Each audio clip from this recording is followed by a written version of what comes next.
선한 말은 꿀송이 같아서라는 제목입니다. 일부에는 중고등부 학생들이 좀 나왔습니다. 자기 담임 목사가 없으니까. 그래서 제가 일부의 설교를 굉장히 재밌게 해줬어요. 김호영 목사님만큼은 아니지만. 그래서 그 아이들은 이 용어를 알더라고요. 요즘 젊은 아이들 또 어린 아이들, 청년 세대들에게 유행하는 표현. 완전 럭키 비키잖아. 이거 아는 장년 손 들어봐요. 이거 아시는 분은 굉장히 장년들 중에 굉장히 신세대예요. 이시안 교수님도 몰라요? 아시죠? 네, 저분은 아실 수밖에 없어요. 이런 세대 강의를 하니까. 저도 이 자료를 처음 보고 참 재밌더라고요. 저희 딸하고 그래서 딸내미가 이제 청소를 해야 되는데 유리창에 새똥 싸놓고 갔다는 거예요.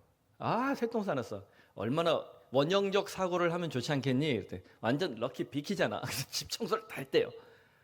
이게 완전 럭키 비키자가 이게 무슨 뜻이냐면 자기도 이제 긍정적인 말을 해서 상대방도 유쾌하고 행복하게 만드는 언어 생활이라고 생각하시면 됩니다. 이게 기원이 아이돌 가수 중에 꽤 유명한 장원영이라는 친구가 있어요. 이 친구가 스페인에 뭐 공연을 갔는지 아주 유명한 빵집에 줄을 섰습니다. 웨이팅이 굉장히 긴 빵집이래요. 근데 쭉쭉쭉쭉 사가는데 하필 자기 앞에 있던 사람이 남은 빵을 싹 사버린 거예요. 완전 나쁜 놈이잖아. 그래서 이제 기자가 물어보니까 한참 더 웨이팅을 해야 되니까 보통 사람 같으면 뭐라고 그래요? 아, 재수없게 저희 스페인 시퍼라빠시퍼빠 하면서 막 뭐라 했겠지. 근데 장원영이 특유의 미소를 활짝 웃으며 이렇게 말했다는 거예요. 앞사람이 제가 사려는 빵을 다 사가서 너무 럭키하게 제가 새로 갓 나온 빵을 받게 됐지 뭐예요? 걔가 말투가 이렇게 좀 이쁘게 하더라고요. 저 걔 팬 아닙니다. 저는 안유진 팬이에요. 역시 행운의 여신은 나의 편이야. 이렇게 한 거예요. 이게 얼마나 사고가 긍정적이에요. 그러니까 이 사람들이 이 친구 영어 이름이 비키래, 비키. 행운을 럭키 비키. 그래서 이제 행운을 주는 여신, 뭐 행운을 주는 말, 완전 럭키 비키잖아. 우리 한번 옆 사람에게 해봅시다. 완전 럭키 비키잖아. 여러분은 이제 MZ세대에 가까워졌습니다. 얼마나 기분 좋아요. 럭키 비키 이렇게 하면 얼마나 기분 좋습니까? 제가 공동체 성경 읽기를 하면서 잠언을 만났어요. 지금 이사야죠. 잠언에서 말에 대한 이슈가 굉장히 많습니다. 이게 툭툭 제 마음을 건드리더라고요. 그래서 좋은 말, 선한 말은 꿀송이 같아서 이 문장이 이렇게 마음에 와 닿더라고요. 특히 요즘같이 무더운 여름철에는 어떻습니까? 부정한 말, 짜증 섞인 말, 불쾌한 말들이 툭툭 나오기 쉽죠. 오늘 아침에도 나오면서 애들한테 한바탕 짜증으로 하실 엄마들이 분명히 있을지라고 믿습니다. 그럴 수밖에 없는 우리 모습이에요. 그래서 오늘 잠언 말씀을 다시 한번 힘차게 낭독해 볼까요? 시작. 선한 말은 꿀송이 같아서 마음에 달고 뼈에 양약이 된다. 약 중에 제일 좋은 약, 공진단보다 더 좋은 약, 선한 말이라는 거예요. 이 말씀은 잠언 15장과 연결하면 더 풍성한 의미를 발견할 수 있는데요. 요즘같이 폭염, 거기다 폭우까지 얼마나 지치기 쉬운 때입니까? 우리의 말과 우리의 혀, 다시 한번 이 말씀을 통해서 돌아보면 좋겠다. 먼저 선한 말, 의미가 뭘까 살펴봅시다. 히브리어 노암이라는 이 표현은 상대방을 유쾌하게 만드는 말, 또 뭐 교회적으로 표현하면 은혜로운 말. 여러분 말을 들었을 때 불쾌하게 하는 말이 좋아요? 유쾌하게 하는 말이 좋아요? 유쾌하게 하는 말이 좋죠. 설교도 어때요? 맨날 여러분들에게 회개하라, 당신들은 죄인이다, 맨 이런 말 듣는 거하고 죄는 지가 더 지으면서 여러분들 좀 유쾌하게 하나님 앞으로 인도하는 말하고 그게 더 낫죠. 저도 요즘 노력하고 있어요. 제가 사실 좀 시니컬한 사람이잖아요. 잘 모르시겠지만 제가 좀 이렇게 좀 시니컬한 사람이에요. 제 말투 자체가 좀 이렇게 지금 보기에 굉장히 완성된 모습이니까 여러분들이 저를 와 아닌가? 제 아내가 제가 참 잘하다가도 제가 좀 시니컬한 말투 때문에 좀 상처를 받고 그래서 나는 이렇게 말해주는 걸 더 좋아해 라고 저한테 구체적으로 이게 자매님들 남자들은 철이 안 들어요. 죽을 때쯤 철 들어요. 그러니까 여러분 기분 나쁜 말이 있고 기분 나쁜 행동이 있으면 나는 이렇게 행동해 주는 것을 좋아해 라고 말을 하세요. 말 안 하면 절대 못 알아듣는 게 우리 남자 새끼들이에요. 아셨죠? 말을 하세요. 말 안 해놓고 몰라준다 그러면 몰라요. 어떻게 알아요? 말을 하셔야 돼요. 그래서 저도 많이 고쳤거든요. 그래서 험담하는 사람들이 옆에 있으면 힘듭니다. 악담, 험담, 불쾌한 말하는 사람들, 세 사람을 죽인다고 그래요. 말하는 사람, 그 말을 듣는 사람, 그 말의 대상이 되는 사람. 지옥문이 열릴 수 있습니다. 집에서도 부부가 험담을 막 하면 그 집에 뭐가 열려요? 지옥문이 열려요. 요즘 제가 책을 이제 상담학 책을 하나 좀 보고 있어요. 굉장히 유익하더라고요, 기독교적으로. 한번 적용해서 이제 설교에 좀 녹여내려고. 아이들이 어렸을 때 부모와의 관계, 그 애착 관계가 잘못 형성됐을 때 얼마나 성인이 됐을 때 힘든지에 대해서 이 작가가 뼈저리게 느끼고 기독교적으로 재해석을 하고 있더라고요. 이 편도체에도 뇌에도 이 장애를 일으킨다는 거예요. 애착 관계, 언어 생활. 부모가 상대방을 향해서 존중하고 배려하는 말들을 계속 쓰는 모습을 보고 자란 자녀는 자신이 성인이 돼서도 때요. 그 예쁜 말을 하는 습관이 있겠죠. 제가 아들에게 하는 얘기가 있어요. 결혼할 때 말을 예쁘게 하는 여자를 만나라. 우리 딸한테도 하는 얘기예요. 아빠 같은 남자를 만나라. 그래서 못 만나는 것 같긴 해요. 여러분, 선한 말은, 긍정적인 말은 반대로 지옥문 대신 천국문을 열어줍니다. 교회 안에도 지옥문이 열릴 수 있어요. 그 교회 안에 어떤 사람들이 많으면 험담, 뒷담, 악담을 이렇게 자기도 모르게 툭툭 던지는 사람이 많으면 주변이 굉장히 어려워집니다. 근데 교회 안에 웬만해서는 선한 말, 유쾌하게 하는 말, 긍정적인 말을 하려고 노력하는 사람들이 많으면 어때요? 당연히 천국문이 열리겠죠. 전교인 수양회를 앞두고 제 마음속에 천국문을 열고 싶어서 가족에 대한 영화를 좀 찾아봤어요. 어떤 영화를 보면 내가 좀 마음이 따뜻해져서 설교를 할 수 있을까? 왜냐면 어린 아이들을 모아놓고 가족 예배 드리는 게 여러분 쉬운 일이 아닙니다. 꼬맹이들이 제 말을 듣겠어요? 근데 우리 교회 애들은 정말 예배 잘 드리는 편인데요. 제가 이미 애들을 다 키워놨잖아요. 그래서 몽실몽실한 내 감정이 없어요. 손주 보기가 텄기 때문에 애기를 보면서 막 몽실몽실해. 우리 교회 꼬맹이들 얼마나 예뻐요. 몽실몽실하니. 그렇게 귀엽잖아요. 그래서 좀 이렇게 따뜻한 마음을 가지려고 영화를 찾다가 원더라는 작품을 보게 됐습니다. 이 원더의 주인공이 어거스트라는 아이인데요. 원더가 경이, 경탄 이런 뜻이잖아요. 어기라고 불리는 이 어거스트가 유전자 문제로 안면기형 장애로 출생을 했습니다. 그 누나는 건강히 태어났는데 이 아들이 태어날 때 하필 아빠의 유전자, 엄마의 유전자가 이게 충돌되는 게 있다는 거예요. 그래서 안면기형 장애 너무 심한 거예요. 무려 27번을 수술했습니다. 그렇게 수술했는데도 얼굴이 좋은 상태가 안 되는 거예요. 우주인인 거예요. 너무 못생기게 있는 거죠. 근데 이 아이가 머리가 좋은가 봐요. 엄마 아빠가 상당히 인텔리전트한 사람입니다. 그리고 이 사람들 마음이 참 좋은 사람들이에요. 뉴욕에서도 꽤 잘 사는 동네에서 또 부모가 다 이 아이들을 잘 건사를 합니다.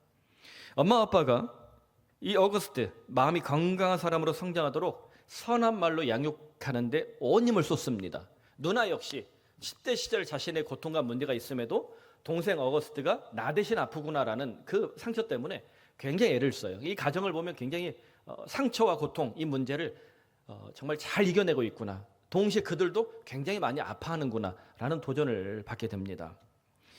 그런데 어거스트가 이제 10살이 되면서 문제가 생겼어요. 엄마가 집에서 가정교육 하는 것으로 안 돼서 이제 상급 학교를 가야 되니까 공립학교를 갑니다. 교장 선생님, 학교 선생님 참 훌륭한 분들이 나와요. 그런데 언제나 학교에는 누가 있어요? 일진. 학교는 언제나 일진이 있어요. 일진 중에 제일 위험한 애가 뭐예요? 집도 잘 살고 공부도 좀 하는데 인물도 좋고 친구도 많은데 앞에서는 선생님한테 이렇게 멋지게 있는데 뒤에서는 빌런. 그런 애들이 제일 문제잖아요. 하필 어거스트를 괴롭힌 애가 그런 친구입니다. 너처럼 추한 얼굴이면 나 같으면 자살하겠어. 이런 말을 대놓고 하고 글을 쓰고 막 이러는 거예요. 근데 교장 선생님 또 주변에 있는 좋은 친구들이 어거스트에게 힘이 됩니다. 성장통을 겪게 되지만 결국 어거스트는 우수한 학생으로 박수를 받으며 이 영화를 마치게 되는데, 저는 영화의 중반부에 이 어거스트가 상처받아서 울고 힘들어할 때 엄마의 선한 말이 그렇게 가슴에 새겨졌습니다. 이 엄마가 여러분 잘 아는 프리티 우먼 워킹 다운 더 스트리트 줄리아 로버츠예요. 줄리아 로버츠가 나이가 들어서 이렇게 좀 주름살도 많이 생겼는데 아주 격조 있는 연기를 하더라고요. 그 아들 어기에게 이렇게 말합니다. 우리는 모두 얼굴에 흔적이 있어. 여기 있는 이 주름은 너의 첫 번째 수술 때 생긴 거야. 이쪽에 있는 이 주름들은 너의 마지막 수술 때 생긴 거고. 27번 수술했으니까 주름이 몇 번 생긴 거예요? 27번. 자글자글자글자글. 이건 우리가 어디로 가고 있는지를 보여주는 지도 같은 거야. 그리고 우리가 그동안 지나온 길을 보여주기도 해. 그건 절대 흉한 게 아니야. 그래서 어기 얼굴에 수술 27번 받으면 생긴 흉터, 그 모든 자국이 네가 지금까지 살아온 인생 기도라는 거예요. 지금까지 살아온 모습, 앞으로 너는 더 용감하게 살아갈 수 있을 거야 라는 위로를 합니다. 여러분 얼마나 놀랍습니까? 얼굴은 무엇과 같다? 지도와 같다. 그러면 이 좋은 지도가 되려면 어떤 말을 해야 될까요? 선한 말. 악한 말을 하는 사람 지도는 어떻게 될까요? 악한 얼굴로 드러날 수밖에 없겠죠.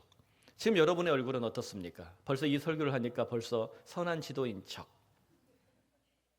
이렇게 지금 벌써 바뀌고 있잖아요. 그렇다면 선한 말을 하는 사람, 그 언어나 습관에 어떤 특징이 있을까? 잠언 15장이 이 16장의 전조예요.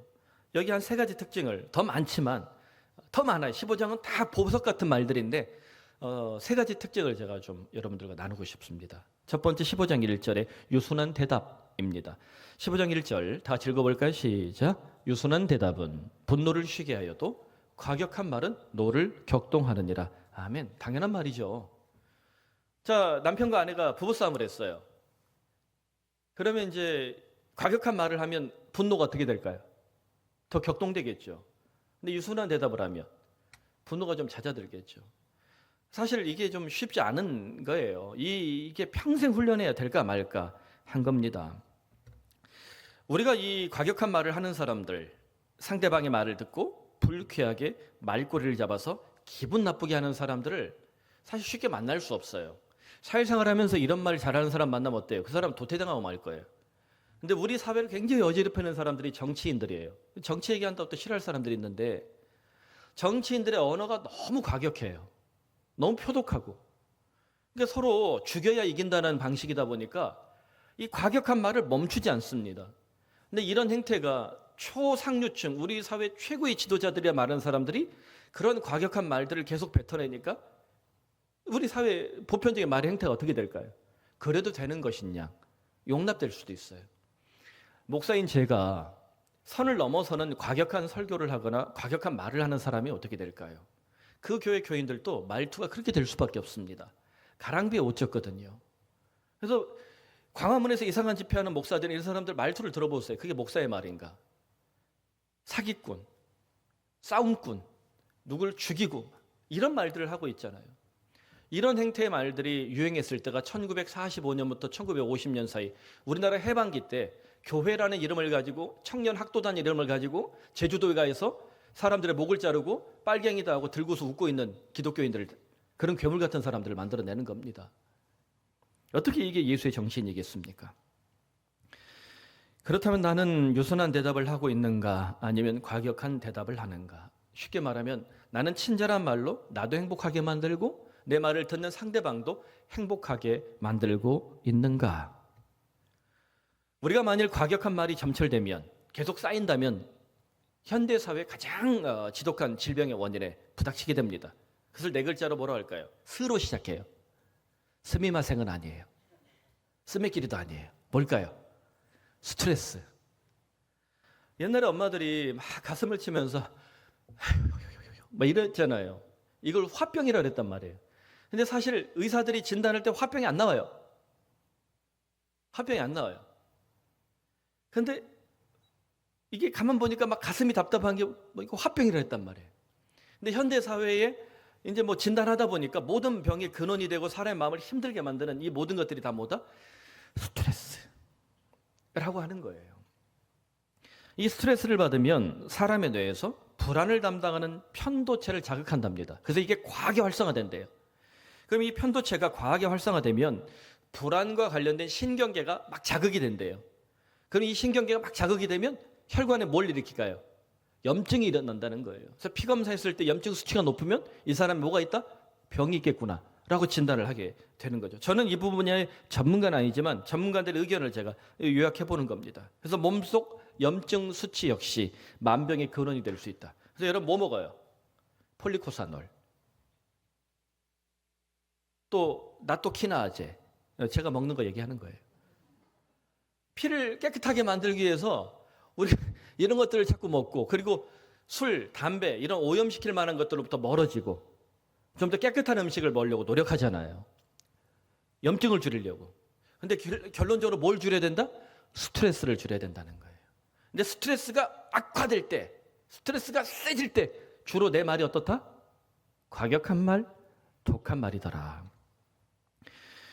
스트레스를 관리해야 되겠죠. 좋은 훈련이 있습니다.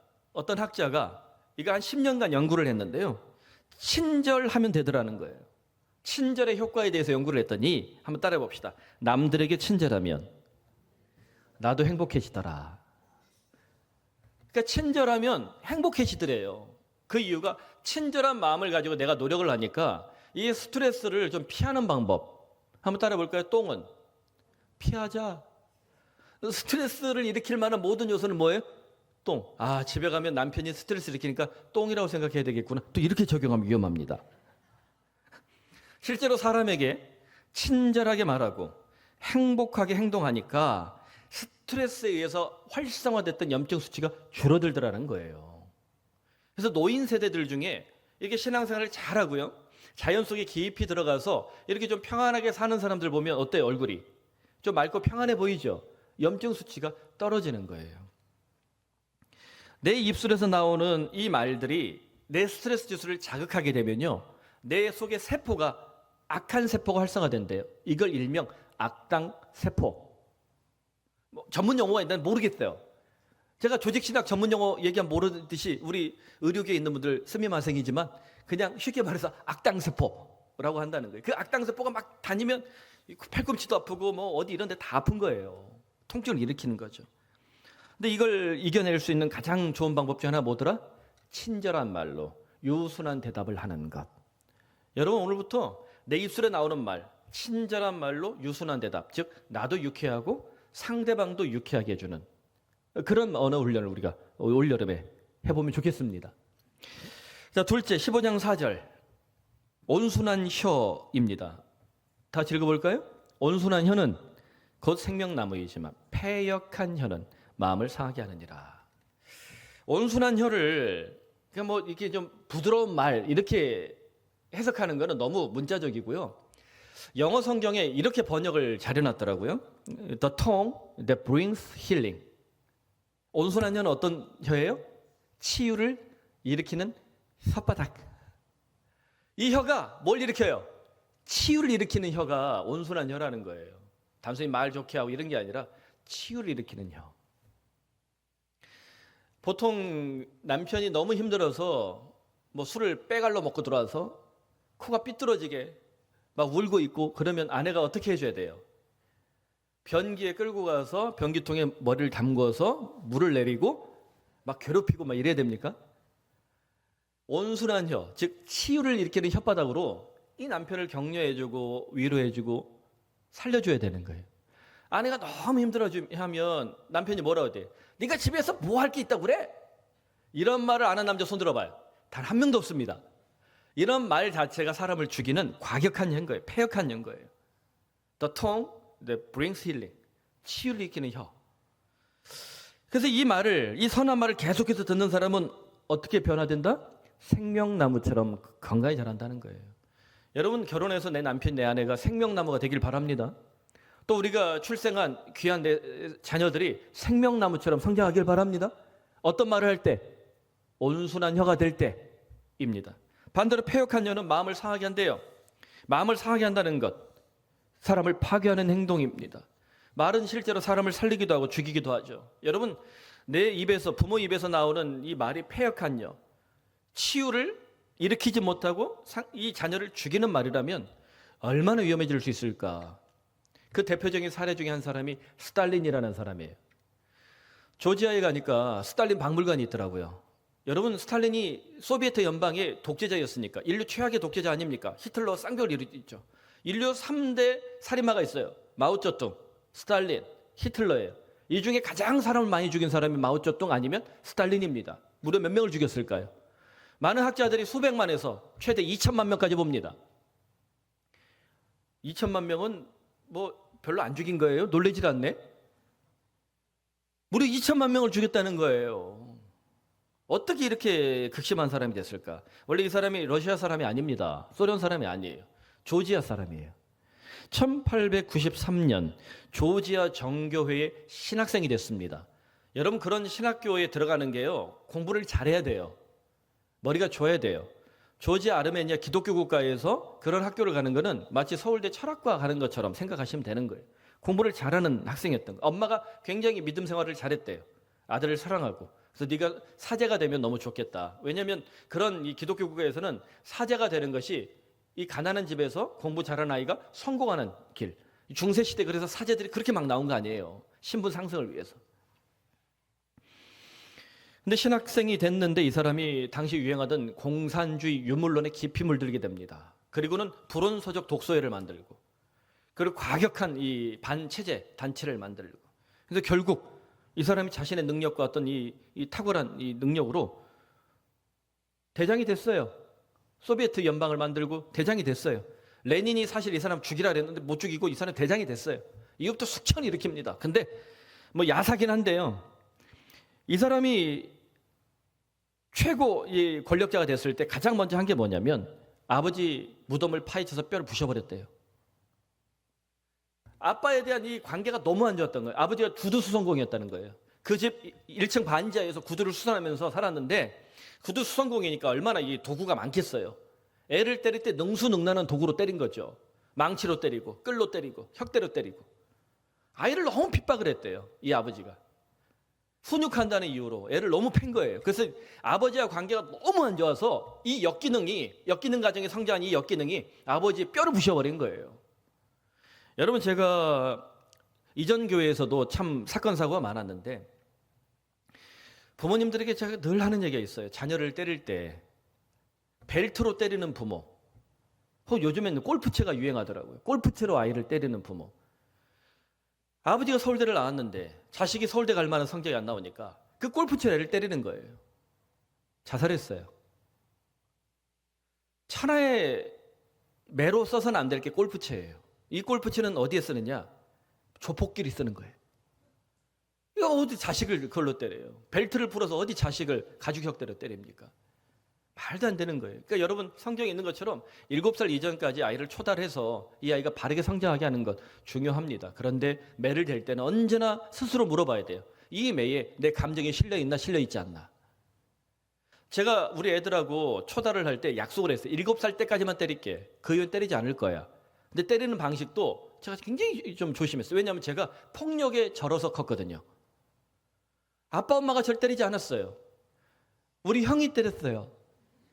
저희 집 큰형이 폭력가예요. 옛날 삼형제가 있으면 어때요? 한 3살, 6년 터울이니까 형은 너무 무서운 존재인 거예요. 맨날 때려요. 빠따로 때리고 당구대로 때리고 맨날 때려요. 그래서 맞는 게 너무 지겨워서 제가 20살이 됐을 때 완펀치 쓰리강 내고 날려버렸어요. 제가 펀치가 세거든요. 우리 형이 그때 맞고 이제 때리지 말아야지 하고 스스로 이제 안 때리더라고요. 지금 형제관계 되게 좋습니다. 일주일에 몇 번씩 통화하고 아주 친해요.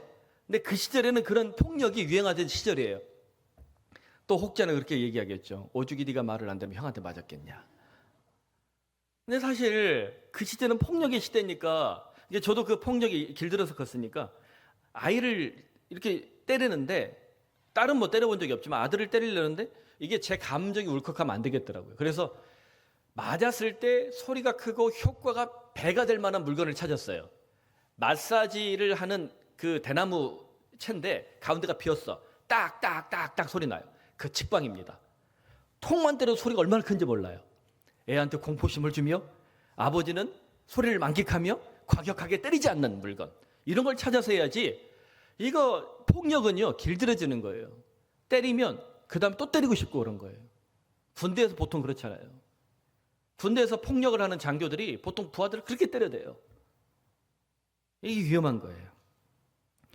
여러분, 스탈린이 그 아버지 묘를 파묘를 해서 뼈를 부셔버렸다, 잊지 마십시오. 더 나아가 스탈린은 그 역기능이 그대로 아들들에게 유산이 됩니다. 아들들이 아버지가 최고 권력자니까 망나니처럼 살다 다 죽어요. 오죽하면 딸이 미국으로 망명해서 내 아버지 독재자 고발을 해버려요. 책을 써요. 유명한 책이 됩니다. 지옥문이 열린 거죠. 여러분, 우리 자녀가 이렇게 괴물로 자라면 좋겠습니까? 거칠고 사나운 혀로 자녀를 때리는 부모는 그렇게 만들고 말 것입니다. 그러므로 우리 모두 치유를 일으키는 혀가 되기 바랍니다. 우리 자녀가 이 세상에서 생명을 죽이는 괴물이 아니라 생명을 더 풍성케 하고 자기의 생명도 만끽하는 인생을 살아갈 수 있도록 치유를 일으키는 혀 되길 바랍니다. 셋째, 15장 23절 때에 맞는 말입니다. 다시 읽어볼까요? 사람은 그 입의 대답으로 말미암아 기쁨을 얻나니 때에 맞는 말이 얼마나 아름다운가. 여러분, 때에 맞는 말 하기가 쉽습니까? 어렵습니까? 굉장히 어려워요. 유순한 대답, 온순한 여보다 훨씬 어려운 것입니다. 그렇다면 이 때에 맞는 말 어떻게 잘할 수 있을까? 제가 유시민 씨를 보면서 배웠어요. 유시민 씨가 40대, 50대 때 말을 너무 잘했어요. 우리나라에서 이 걸출한 두 명의 작가, 글을 잘 쓰는 작가 더 많지만 둘을 꼽아보라 그러면 저는 제가 좋아하는 제 필력으로는 김훈과 유시민입니다. 글을 그렇게 잘 쓸 수가 없습니다. 유시민은 말도 엄청 잘해요. 독한 말, 혀에 가시 돋친 말. 만약 이분이 40대, 50대 때 그런 말이 아니라 노무현 대통령의 절반만 따라가서도 지금 대통령 후보 됐을지도, 대통령 됐을지도 몰라요. 말을 너무 잘하는 사람이에요. 그런데 너무 얄밉게 잘해요. 그래서 유시민 씨 인기가 많이 떨어졌었죠. 이게 주변에 있는 이제 좋은 선배가 이분에게 조언을 해줬는데 제가 이 조언이 제게도 가슴에 새길 정도로 좋은 말 같아요. 첫째, 옳은 말인가? 두 번째, 꼭 필요한 말인가? 세 번째, 친절한 말인가? 그래서 옳은 말을 꼭 필요할 때 친절하게 하는 것, 이것이 중요하더라. 자신이 나이가 먹어보니까 이 세 가지가 중요하더라. 여러분, 한번 우리 이렇게 따라해 봅시다. 올, 필, 친. 이렇게 외워놓으면 돼요. 옳은 말인가? 필요한 말인가? 친절한 말인가? 올, 필, 친. 그러니까 때에 맞는 말은 옳은 말을 꼭 필요한 때 친절하게 하는 것, 친절하게 말하는 것. 사실 친절하지 않은 사람이 너무 많거든요. 여러분 어떻습니까? 지금 내 말이 때에 맞는 말인지 여러분 구별할 수 있나요? 오늘 말씀을 보면 알 수 있잖아요. 때에 맞는 말은 뭘 준다? 기쁨을 주더라. 그러니까 내가 때에 맞는 말을 하고 있다면 나도 기쁘고 그 말을 듣는 사람도 기쁨을 얻게 될 것입니다. 때에 맞는 말은 말하는 사람, 듣는 사람의 기쁨을 주는 힘이 있습니다. 더 나아가 때에 맞는 말은 때로 침묵이 되기도 해요. 침묵하기, 말하지 않는 것. 이것도 때로는 장엄한 함성이에요. 물론 사랑하지 않는 관계, 원수 같은 관계, 미워하는 관계에서 침묵은 삐졌다, 무언의 저항이 될 수 있는데 사랑하는 사람끼리는 상대방을 배려하기 때문에 혹여 내 말이 실수가 될까, 혹여 내 말에서 내가 예측하지 못했던 말이 툭 튀어나갈까 침묵하는 훈련을 해야 합니다. 여러분, 부부싸움을 했어요? 남편이 때로 아내에게 막 과격한 말이 나올 것 같으면 뭘 하면 좋아요? 입에 자꾸를 채워야 되는 거예요. 침묵하는 게 좋아요. 아내도 남편한테 막 이렇게 좀 쓴소리가 독소리 나갈 것 같으면 뭐가 좋아요? 침묵하는 게 좋아요. 그렇게 사인을 주세요. 나 지금 침묵하겠소. 한 시간 침묵해봐요. 속이 답답해서라도 막 말하고 싶지. 그러니까 그 침묵을 통해서 내게서 나갈 수 있는 준비되지 않은 말, 잘못된 말을 내가 예방할 수 있다는 것이죠. 저는 누가복음 15장에서 둘째 아들을 만난 아버지의 침묵을 봅니다. 둘째 아들이 탕자라고 불리잖아요. 아버지 재산을 가지고 나가 다 써버렸어요. 거지꼴이 됐네요. 집에 돌아옵니다. 아버지한테 얼마나 변명할 게 많겠어요. 아버지, 제가 잘못했어요. 하필 나가서 제가 비트코인을 샀거든요. 왜 내가 산 것만 망하는 거예요? 그리고 뭐가 잘 된대요. 바이오 뭐 주식이 괜찮대요. 샀거든요. 왜 그 바이오만 안 되는 거예요? 아버지, 그리고 제가 페라리를 샀거든요. 왜 제 페라리만 문제가 있는 거예요? 아버지, 그래서 제가 거지가 됐습니다. 아버지, 제가 다시 돌아와서 열심히 살아볼게요. 막 말을 하는 거예요. 근데 유진 피터슨이라는 이 목사님이 참 훌륭한 묵상가잖아요. 참 이 묵상이 대단한 것 같아요. 누가복음 15장 22절을 그 메시지 성경에서 이렇게 번역을 해요. The father was listening. 아들이 막 떠들어대는데 그 아버지는 아들의 말을 듣지 않았다. 무시하는 걸까요? 아니요, 침묵하시는 거예요. 때로 하나님이 우리의 죄를 가지고 우리의 문제를 가지고 막 얘기하는 되게 막 주잖아요. 때로 하나님 뭐래요? The Father is listening. 아버지가 들지 않을 때가 있어요. 침묵하는 것이 오히려 내게 더 좋기 때문에. 때는 하나님의 침묵도 응답이라는 것을 잊지 마십시오. 아버지가 둘째 아들의 말을 무시하는 것이 아닙니다. 아버지는 침묵을 통해서 그 아들을 용납하고 계시는 거예요. 괜찮아. 다 알고 있어. 너 변명하지 않아도 돼. 네가 돌아온 것만으로도 아빠는 충분해.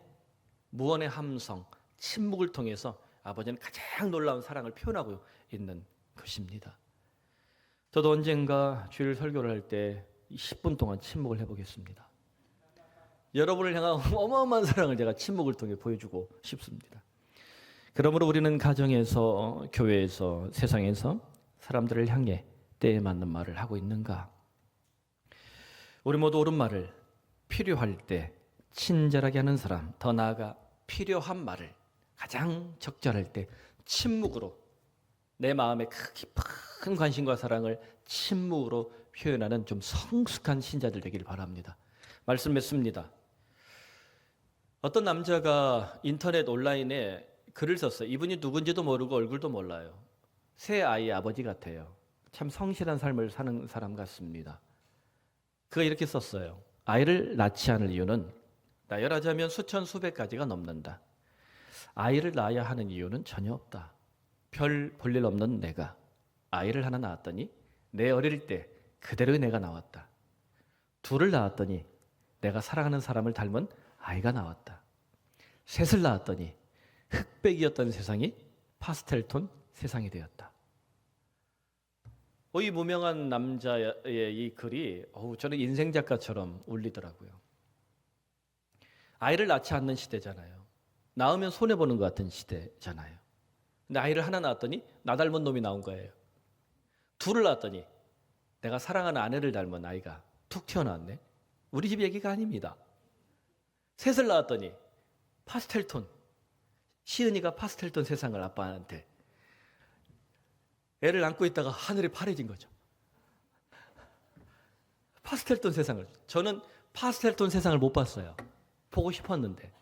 넷을 낳으면 어떻게 될까요? 와, 얼마나 놀라운 일이 벌어지겠어요.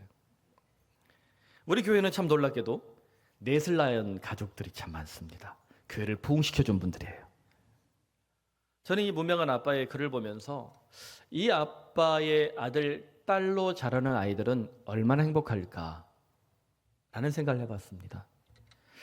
사랑하는 여러분, 폭염으로 힘들고 폭우로 지치기 쉬운 여름철입니다. 짜증과 불평과 불쾌가 내 말과 생각과 얼굴을 장악하기 쉬운 때 지금 내 입술에서 나오는 말은 어떻습니까? 나의 말과 얼굴은 예수님을 보여주는 인생 지도가 되고 있는가? 우리 푸른 사랑의 교회 안에 설한 말은 꿀송이 같아서 이 은혜가 있습니까?